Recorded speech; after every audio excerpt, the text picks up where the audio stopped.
Well, Nate, Matt? we're here to talk about everyone's favorite Wyatt Earp movie. I loved it, yeah. Kevin Costner's best performance. What?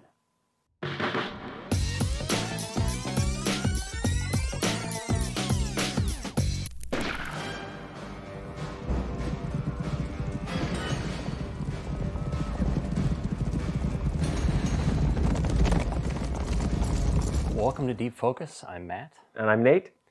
And tonight we're talking about Tombstone, which has really become a cult favorite. I don't know if we can call it a cult film at this point, but It was not a big, huge success commercially in the theater, but yeah. it caught on home video very fast. I mean, to the point where you kind of say it isn't a cult movie because I think it was so mainstream on home video. Yeah, I mean, I think a lot of people name this on the short list of their favorite Westerns or even some of the greatest Westerns ever made. Mm-hmm. I don't know if I would necessarily put it that high. Definitely not. Definitely not. Yeah, it definitely has some problems, I think. I mean, a lot of people seem to really worship this movie, though. Why do you think that is? I think it came out at kind of an interesting time. 1993 is a year in which Westerns hadn't quite died out, but they were dying out as a genre, right? They certainly in the 80s waned a bit. The 90s had a tiny resurgence in that early period. You had Dances with Wolves, Unforgiven, which is where that is one of those great Westerns. Like if you're looking at the genre, that's a milestone of it. Yeah, that belongs on that list. But this movie is a more fun movie than those other ones. It's not the super long epic. It's not gritty in the way that the other ones are. I mean, it's not as complicated morally. It's pretty straightforward. And there's probably just, I think, the fact that the Val Kilmer performance, that probably was the thing people really responded to most.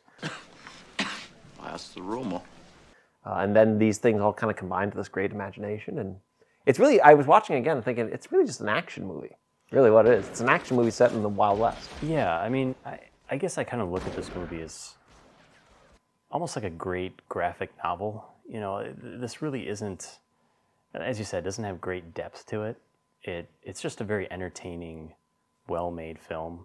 It is very quotable. As I was watching this, I thought, man, it is just a quotable movie. There's a lot of great one-liners. Yeah. You gonna do something or just stand there and bleed? I already got a guilty conscience. Might as well have the money too. It's a story that I think most people know, right? So Wyatt Earp arrives in Tombstone, Arizona to start a new life, right? So Kurt Russell is our lead. Yeah. Does a great Kurt Russell job, right? I mean, he just is that dependable kind of He's very functional. Man. Yeah. He doesn't elevate material, but he delivers it. And I do like how they treat his character in this film. I mean, he really is very much the reluctant hero. He's not the one that is just quickly picking up the badge once again. I'm retired. Good. That's real good. Yeah. Yeah, that's real good, Law Dog, because law just don't go around here. Yeah, I heard you the first time. This film is not exactly historically inaccurate in terms of the details, but it is in terms of the tone, because Wyatt Earp was a self-promoter. He was a man that historically wanted to be a hero. He really inserts himself into things throughout his life and makes himself a little bit more of a prominent figure than he probably actually was. But they definitely make the smart move from a storytelling point of having I don't want to be, I just, want to live quiet, little peaceful life, make my little prosperity and just have a good retirement. Yeah. And we as an audience who are just looking for a good fun time, like, that's the kind of hero I want. And so I think it's a smart script move. It's a very simple setup. It's very straightforward. And the simplicity of the script, I think, is a strength. I think you have to go into this film expecting an action film. You have to go into it expecting this is pure entertainment, and it's not really trying to be anything more than that, and that's okay. And it's very clearly a delineation of good guys, bad guys. And actually, really, before we meet Wyatt Earp, we have the introduction of the cowboys. And we just know they're bad. There's no real nuance. They're bad. Well, and shooting up a wedding is about the worst thing you could do. The priest is condemning them, and Michael Biehn, as Johnny Ringo, just pulls out his gun. It's a great introduction to your villains. Very brutal opening. I mean, you kind of know that this film, even though it's going to be pulpy and it's going to be entertaining, It's not going to pull punches either. It's nice to have an R-rated movies, isn't it?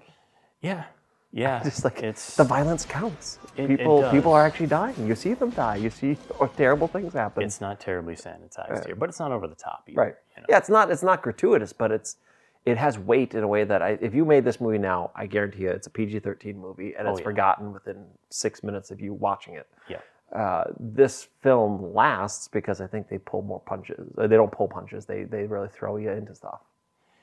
Well, and then we're introduced to Wyatt Earp's brothers. So we have Bill Paxton and Sam Elliott, of course. Yeah. And Sam Elliott, I guess everyone in this film grew real mustaches. So Sam Elliott probably has the most impressive one. Even though Kurt Russell's... I think it's a character unto itself in this movie. Well, yeah, has a fairly generous curl to his mustache there too. But great supporting cast. A lot of people knock on Bill Paxton, but very effective here. Yeah, he's a little bit whiny. It works in this film. Yeah, he usually is. I mean, all the way back to Aliens. Well, that's great. That's just fucking great, man. Now what the fuck are we supposed to do? Right, that's just been him. He was that guy that he was Sean Bean before Sean Bean was a meme, right? Where he just always was in a movie to get killed. Game over, man. Game. Somebody shut that dog up. Sam Elliott, though, the quintessential Western frontiersman. And it sets up the family dynamic here very quickly. You know, obviously we recognize that Wyatt Earp is in a bad marriage. His wife is a drug addict. Yep. And that gives us then the excuse for why he can go and have his relationship with the actress later on. So you get a sense of, okay, yeah, it's good, quick setup of establishing relationships, and in a way that allows us as an audience to kind of follow this journey. Again, it's not it doesn't delve into the nuances. You know, Wyatt Earp ultimately leaves his wife.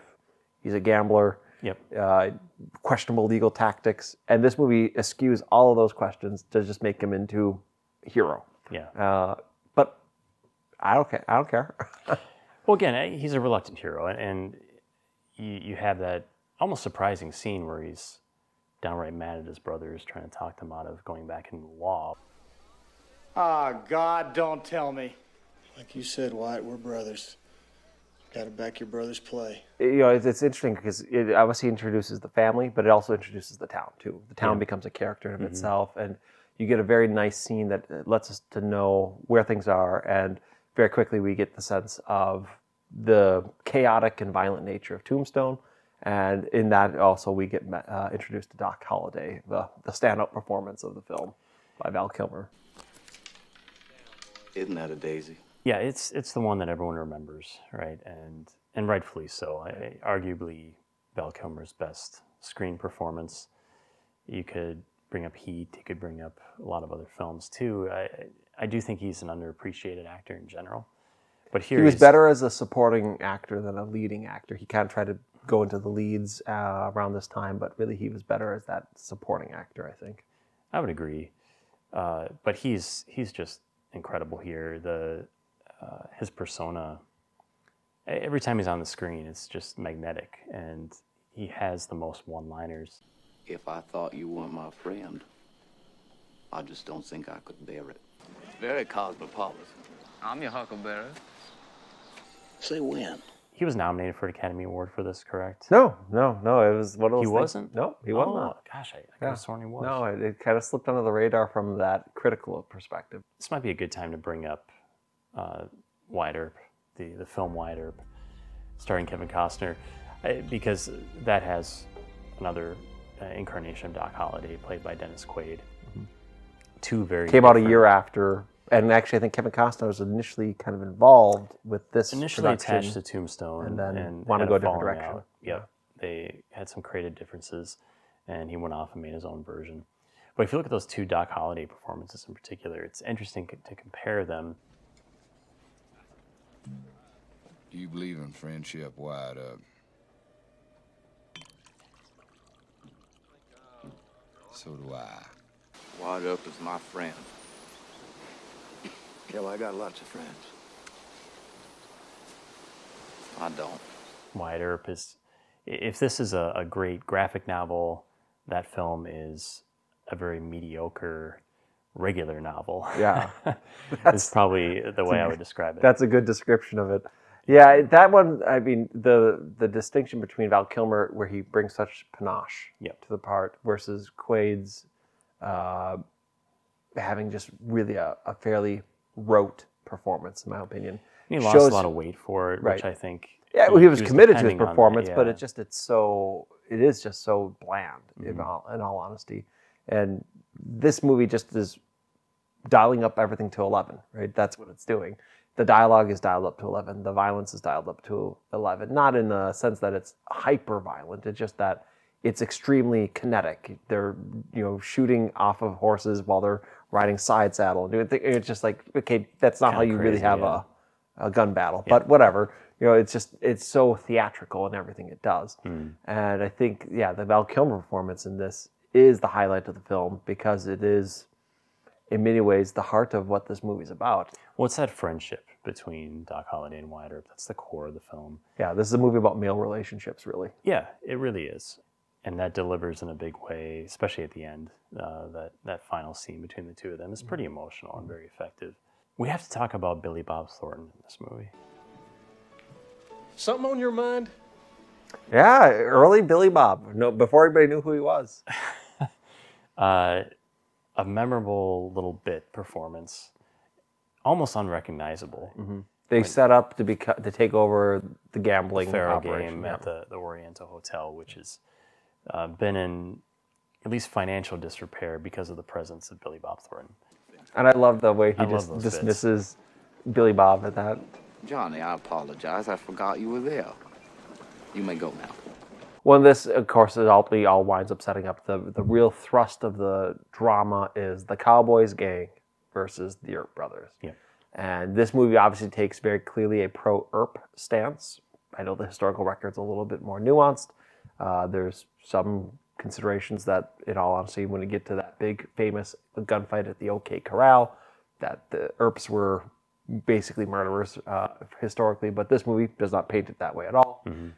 It really, as you said, great cast, and watching through this, you go, oh gosh, that guy, right? Thomas Hayden Church, Michael Biehn, of course, who one of my favorite actors of that era. Another supporting underrated roles. actor. Powers Booth, who everything he's in I like. I mean, he's got Very, an very awesome good. voice. Stephen Lang, yeah. unrecognizable as well. Yeah, exactly. Before he was famous, and he just goes on and on and on with all these different actors of that period. Kevin Jarre was originally the director of this film, so we should maybe dive into some of the behind-the-scenes bits here. Yeah, so my understanding, it's a little bit disputed exactly what happened. He was given the gig to write and direct. He'd had great success with Glory, but this was going to be his directorial debut, and I guess he shot about a month and was way behind and was having a hard time making decisions, and so got canned. And then George P. Cosmatos, who he worked with Oliver Stone.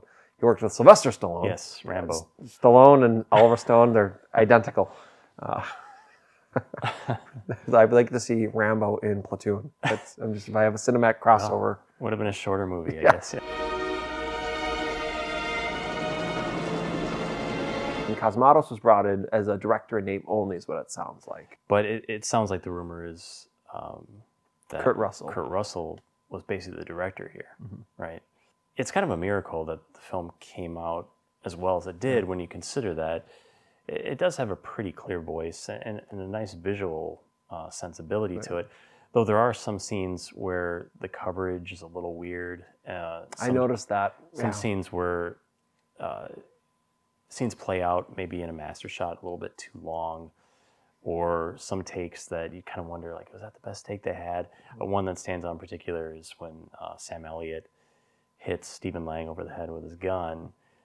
It's just kind of an awkward wide shot, and it doesn't look convincing at all. You tell the Earp. I see him on the street in Doc Hollow.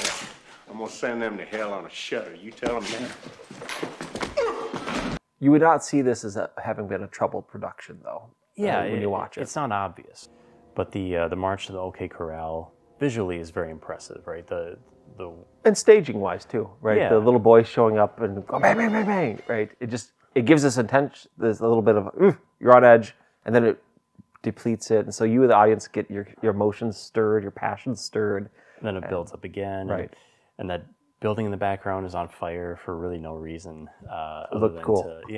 to make some visual interest. So, and there's some very Kurosawa type framing or type And lens shots use there, too. I Long noticed that a lenses. lot, where there's a lot of lenses where, you know, again, like one angle, it looks like these guys are pretty close to each other, and then it looks like they're far apart. And so there is some of that, which again, is that because of the direction just being a little off, or was it a purposeful nod to Kurosawa? Because The stacked profile shot in particular. it opens up with a big, huge parade of horses running, just like the Seven Samurai. So I don't know, maybe Yeah. there's something there. I think there's definitely some inspiration taken there. And from this point on in the film, it's pretty much an action bonanza, right? And that's fine. Yeah. I like that this film, because prior to this, if we look at other Wyatt Earp films, so you had Gunfight at the OK Corral, that's Burt Lancaster and Kirk Douglas. You have John Ford's My Darling Clementine with Henry Fonda, and then of course tons and tons of older westerns too that dealt Which with we did a podcast on. Yes, on the Criterion Chat. Go subscribe at iTunes. Yeah. But if you're looking at those, the Gunfight at the OK Corral is almost always the climax. And this film, I like it. It was, I think, maybe the first movie to say, we're not making that the climax. It's almost the perfect midpoint in the 3-act structure, where you go, all right, we got this. It's the rupture. You know, and then you got the whole rest of the momentum that takes place following upon this cataclysmic event. So I think that's a neat move from this in terms of the storytelling. The real climax is actually the fight between Michael Biehn and Val Kilmer. So let's talk about those two. Yeah. Because those are two of my favorite character actors of that era, right? Val Kilmer, I think, maybe not so much a character actor. He was more of a movie star. Michael Biehn, however, Kyle Reese from The Terminator, my all-time favorite movie. There's a chance to meet the legend. Of course, Hicks in Aliens. Yep. So when I saw this movie back on VHS, I was watching with my dad back in it would have been 1994 at this point when it came out on VHS. And I saw Hicks. I saw Kyle Reese up there. Like, awesome. I like him. I want him to win. Even though he's clearly the bad guy. I was like, he's going to win. He's got to win. He's still likable. And he's got the whole horrible guy with the gun, right? I mean, it's just such a cool scene, and the way they play that out, and the Latin and the exchange of that, just it shows you he's a smart guy, he's a dangerous guy, and he's the match for Doc Holliday. Yeah, but he's interesting too, because he doesn't relish in the evil that he's doing. Like he acts as though he knows he's condemned.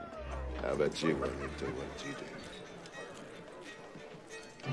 I already did it. He's not trying to get a bunch of money. He's not trying to do something. He just kind of is a lost man. Exactly. But a dangerous man. Yeah. And that, I think this film does do a good job of making your villains dangerous. It's pretty bold that there is no boss fight with Wyatt Earp, right? It's Val Kilmer, it's Doc Holliday versus Johnny Ringo, and what a great scene that is, and the way that's staged is impressive too. The way it's lit, even though it's an outdoor scene, they managed to do some creative things with the lighting. Right. And the way they have them circle around, and just the way they make them close to each other too. It's so different than what you're thinking about a Sergio Leone kind of gun battle where they're drawn out and it's just so far apart. But visually, it does take quite a bit from Leone in that scene. It does, but I mean, in terms of how it places actors, they're right on top of each other. They're very, very close to each Whereas, other. if you think about, and again, if I'm shooting with a pistol, I do want to be close. Yeah. Right? So I think it's kind of a neat little distinction that they make there from your typical gunfight that you'd see in a Western. Yeah. One area where, I don't know if it's a complaint, it's just one of those things where you just realize, okay, it is ushering you along as an audience just to go along with it, is the whole love story angle, right? Yeah. So Wyatt Earp. It's obligatory. Right. Well, and it's just that, okay, he's married, and yes, historically it's true. He had a wife that was an addict, and, they make everything the point being that, like, it's okay for him to leave his wife, and they excuse that kind of behavior in this movie. And so I think this is probably why I would say it's not a great Western, is because when it handles some of those more complex, nuanced moments of Wyatt Earp, the person, it just chooses not to delve into him. It chooses to kind of go the pulp route that you've talked about. Yeah. And I think that's why it doesn't reach the heights of something else. And, better than Lawrence Kasdan's, which I think, tries to do too much with those things and really can't handle it. Well, it does try to be more nuanced with the character of Maddie. because in the Kasdan film, she's not really an addict, whereas in this film she is from the get-go. And she turns to laudanum as a means to deal with her rejection by Wyatt Earp. So Wyatt Earp, Kevin Costner's version of Wyatt Earp is much more dark and brooding and sort of a tortured Sounds like you watched soul. that movie recently. I did rewatch it for this. You should be a little embarrassed of yourself watching that movie. Did No, you watch there's- Westworld right at the same time? Well, not Westworld. What was the Waterworld? Oh, Did you watch Waterworld at the or same the time? Postman. You know, there are things I do like about that film. Actually, It isn't as bad as yeah. I'm making People it out to knock be. it. You know, it's overly long. It really does peter out in the last act. But I do like how Costner's depiction of the character is. It's much more tortured. Probably more accurate in some ways, I guess, in terms of, okay, if someone's really in this situation, the way he reacts to certain scenarios just seems a little more convincing than Kurt Russell, which again it comes across He's as more of an like a action comic, hero. Yeah, more of a comic book character. Right. They're two films that are trying to do very different things. You know, Tombstone is far more effective and I think more successful in terms of what it sets out to do. Right. Whereas Wyatt Earp was really trying to be the great The definitive American Wyatt Western. Earp story. It's like yes. 3 hours long, Right. and it doesn't quite make it right. But that film's not as bad as people make it out to be.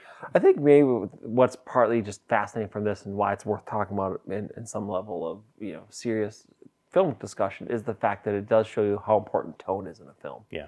Because you look at Wyatt Earp, you look at some of these other films about Wyatt Earp, and you say, yeah, they're telling the same story, sometimes in similar details, sometimes very radically different details. But this film is the only one of them that really is an action film. It's because of tone. It's because of the witty dialogue. You look like somebody just walked over your grave.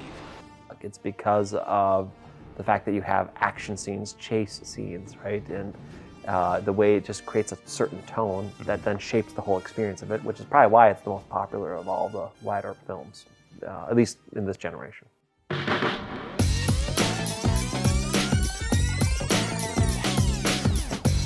Poor Billy Oh yeah, Zane. Billy Zane's in this movie too, isn't he?